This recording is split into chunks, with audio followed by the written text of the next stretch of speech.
নিজের দুঃখের কথাও কাউকে বললেন না, সুখের কথাও কাউকে বললেন না। কথাটা একটু শুনতে আপনার কাছে অন্যরকম লাগলেও একটু ভিতরে গেলে আপনি নিজেই বুঝতে পারবেন।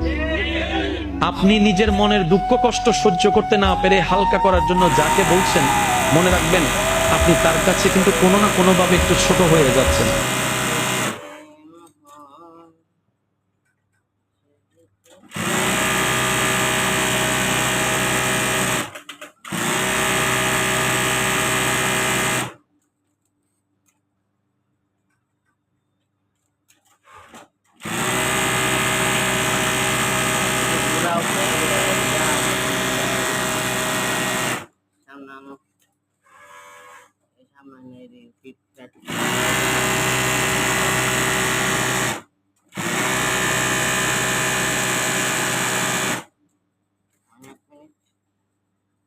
Apa